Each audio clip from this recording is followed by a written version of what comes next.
Friends, once again welcome to my YouTube channel LIC our safety.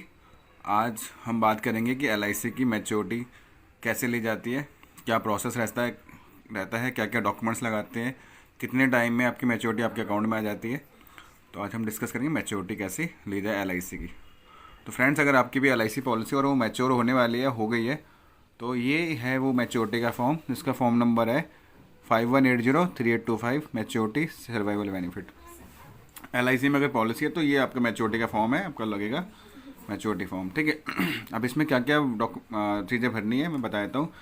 यहाँ पे देखिए discharge of लिखा है, तो डिस्चार्ज ऑफ मैच्योरिटी, अगर मैच्योर हो गए तो मैच्योरिटी, क्योंकि मैच्योरिटी के टाइम पे ये फॉर्म लगता है। डिस्चार्ज ऑफ मैच्योरिटी, यहाँ पे आपको पॉलिसी नंबर, जो पॉलिसी मैच्योर हो गई है, आपकी पॉलिसी बॉन्ड पे मैच्योरिटी डेट भी लिखी होती है, तो पॉलिसी मैच्योर है उसका पॉलिसी नंबर, जिस डेट को आप ये फॉर्म भर रहे हैं उसकी डेट। ठीक है। लाइफ ऑफ जो बीमेदार है, जो जिसके नाम पे बीमा है, तो उसका नाम। ठीक है। मैच्योरिंग ड्यू ऑन, मैच्योर कब हो रही है आपकी पॉलिसी बॉन्ड में डेट लिखी रहती है। ठीक है। आप वहाँ से देख करके जब भी मैच्योरिटी हो रही है उसकी डेट लिख देंगे, कब मैच्योर हो रही है। उसके बाद अगेन आई वी में मैं और हम, अगेन आपका यहाँ नाम होगा, लाइफ ऑफ, अगेन यहाँ पे नाम, और यहाँ पे भी आपका ही नाम आएगा। उसके बाद यहाँ पे आप देख रहे होंगे ये लाइफ एश्योर्ड असाइनी ट्रस्टी, यहाँ पे आपको सिग्नेचर करने हैं। ठीक है। उसके बाद आपको यहाँ पे जो एरिया है खाली, यहाँ पे आपको कुछ भी नहीं भरना है, ये आप ध्यान रखेंगे। उसके बाद आगे चलते हैं नीचे। नीचे आपको यहाँ पे डेट, स्थान जैसे दिल्ली है, मुंबई है, तो आपका जगह का नाम डालना है। उसके बाद डेट, जिस तारीख को ये फॉर्म भर रहे हैं आप, फॉर्म जमा कर रहे हैं आप, डेट, मंथ और ईयर। अभी 2021 चल रहा है, 2021। उसके बाद ये जो एरिया है या विटनेस का एरिया है, जैसे आपका विटनेस आपका LIC एजेंट हो सकता है, आपके DO ऑफिसर हो सकते हैं, आपका नेबर हो सकता है। ब्लड रिलेशन में कोई नहीं होना चाहिए, आपका नेबर भी आपकी विटनेस कर सकते हैं। तो सिग्नेचर ऑफ विटनेस, जो विटनेस है, जो आपका विटनेस कर रहे हैं, उनका साइन, पर्टिकुलर्स उनके बारे में जो भी जानकारी आप देना चाहें, कौन है क्या है, उनका पूरा नाम, उनका डेजिग्नेशन, कोई कार्य करते हैं तो उनको लिख सकते हैं आप, किसी पद पे हो, नहीं भी है तो आप करवा सकते हो, कुछ भी काम करते हैं, मैकेनिक हो, कोई भी छोटे पद पे हो तो भी चलेगा, बस आपके नेबर होने चाहिए, ब्लड रिलेशन में नहीं होना चाहिए। फिर एड्रेस, वो करंट एड्रेस जो उनका है वो लिखेंगे, उनका मोबाइल नंबर, जो करंटली वो मोबाइल नंबर यूज़ कर रहे हैं। उसके बाद ये जो एरिया है, यहाँ पे आपको रिवेन्यू स्टैम्प लिखी हुई है, 1 रुपये की रिवेन्यू स्टैम्प आती है, वो लगानी है, पेस्ट करनी है यहाँ पे। उसके बाद पेस्ट करने के बाद आपको उस पर क्रॉस साइन, यानी आधे रिवेन्यू स्टैम्प पे और आधे बाहर फॉर्म पे होने चाहिए, तो इस तरह से क्रॉस साइन करने, क्रॉस। ठीक है, क्रॉस साइन करने। उसके बाद आगे बात करते हैं, यहाँ पे जो क्लेम कर रहे हैं उनके करंट एड्रेस, जहाँ पे वो रह रहे हैं, उनका फ़ोन नंबर है यदि कोई, तो मोबाइल नंबर जो करंटली वो यूज़ कर रहे हैं, या रजिस्टर्ड मोबाइल नंबर जो LIC में रजिस्टर्ड है, और उनका ईमेल ID। उसके बाद इस फॉर्म में आपको कुछ भी आगे नहीं भरना है। ठीक है। क्योंकि इसमें आपको दिखाता हूँ मैं, इसके पीछे भी कुछ पर्टिकुलर्स दिए गए हैं, तो इसमें आपको कुछ भी भरने की आवश्यकता नहीं है। ठीक है। ये आपका केस तब भरा जाता है जब, अगर जो लाइफ एश्योर्ड है, जिसके नाम पे पॉलिसी है, वो इलिटरेट है, तो ये केस तब भरा जाता है, यहाँ पे साइन तभी कराए जाते हैं, अदरवाइज़ भरने की जरूरत नहीं है। ठीक है।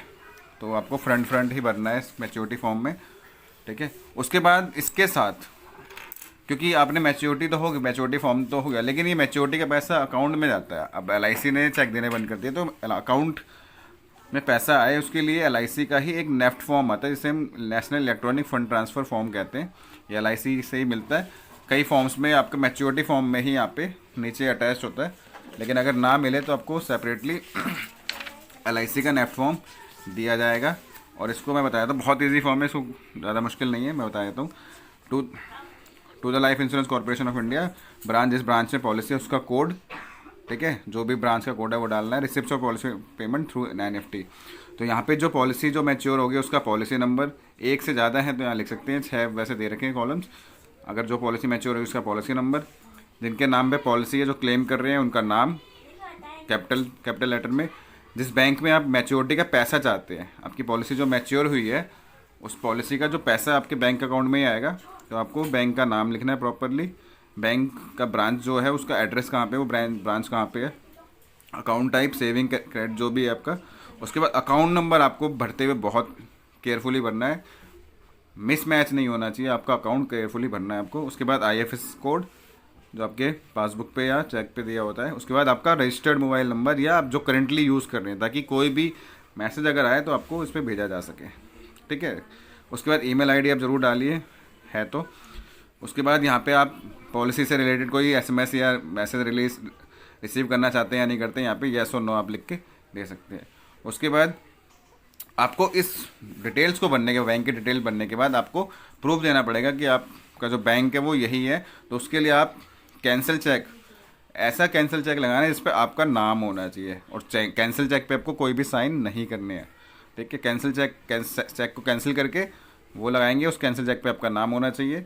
उसके बाद अगर आपके पास कैंसिल चेक नहीं है तो आप बैंक के पासबुक की कॉपी भी लगा सकते हैं, उसकी फ़ोटोकॉपी, पासबुक की फ़ोटोकॉपी लगा के उसको सर्वर अटेस्ट करेंगे। उसके बाद आपको अपने यहाँ सिग्नेचर करने हैं, डेट डालनी जिस तारीख को आप इसको सबमिट कर रहे हैं ब्रांच में। और उसके बाद ये फॉर्म कंप्लीट होने के बाद आपको इसके साथ कुछ डॉक्यूमेंट्स लगाने हैं और आपको होम ब्रांच में इसको जमा कर देना है, जिस ब्रांच में आपकी पॉलिसी। डॉक्यूमेंट्स इसके साथ क्या लगाने मैं आपको बताता हूँ। एक तो हो गया आपका मैच्योरिटी का फॉर्म, ठीक है। उसके बाद आपका एनईएफटी का फॉर्म, जो पॉलिसी मैच्योर हो गई है उसका ओरिजिनल बॉन्ड, आपका आइडेंटिटी प्रूफ, चाहे आधार कार्ड हो चाहे ड्राइविंग लाइसेंस हो, जो भी आपने लगाए थे, आधार कार्ड, ठीक है, पैन कार्ड, और क्या नाम है, उसके बाद आपका कैंसिल चेक। कैंसिल चेक नहीं है, नाम उस पर होना चाहिए। अगर नाम वाला कैंसिल चेक नहीं है तो आप पासबुक की फ़ोटोकॉपी लगा करके इसको आपको जो आपकी कंसर्न ब्रांच है, जो होम ब्रांच है जहाँ से पॉलिसी आपको इश्यू हुई है, वहाँ पे जाके आपको इसको सबमिट कर देना है। या तो डिस्पैच सेक्शन में कर सकते हैं या क्लेम सेक्शन में कर सकते हैं। और क्लेम सेक्शन में या डिस्पैच सेक्शन में अगर आप सबमिट करते हैं तो आप वहाँ से एक्नॉलेजमेंट स्लिप लेना ना भूलें। और पॉलिसी बॉन्ड का एक फ़ोटोकॉपी अपने पास ज़रूर रखें, जब तक कि आपकी पॉलिसी का मैच्योरिटी का पैसा क्लियर नहीं हो जाता, ठीक है। तो ये आपको सावधानी रखनी है। हालांकि मैच्योरिटी क्लेम हो जाती है 10 से 15 दिन में आपके पैसे आ जाते हैं। और एक और बेनिफिट मैं आपको बताना चाहूँगा कि अगर एक और हिंट देना चाहूँगा कि अगर आपकी पॉलिसी मैच्योर होने वाली है, 20-25 दिन रह गए हैं, 15 दिन लगते हैं वैसे तो, अगर 10-15 दिन रह गए तो आप अपनी मैच्योरिटी का पैसा लेने के लिए मैच्योरिटी की डेट से 10-15 दिन पहले भी फॉर्म भर के अपनी ब्रांच में सबमिट कर सकते हैं, ताकि मैच्योरिटी की डेट या उसके 1-2 दिन में आपका पैसा आपके अकाउंट में भेजा जा सके। मतलब मैच्योरिटी होगी उसके 1-2 दिन बाद, ठीक है, या मैच्योरिटी की डेट पर। तो 10-15 दिन अगर मैच्योरिटी को रह गए तब भी आप ये फॉर्म सबमिट करके दे सकते हैं ब्रांच में। आई होप आपको अपनी LIC मैच्योरिटी का फॉर्म कैसे भरना है, मैच्योरिटी का पैसा कैसे लेना है, इसके रिगार्डिंग ये जानकारी थी, आपको पसंद आई होगी। डॉक्यूमेंट्स क्या क्या लगाना है मैं आपको इसमें अटैच भी कर दूंगा, ठीक है, आप वहाँ से भी चेक कर सकते हैं। तो कृपया मेरे चैनल को सब्सक्राइब ज़रूर करें, भूलें नहीं। और भी अच्छी जानकारी देता रहूँगा। Thank you for watching.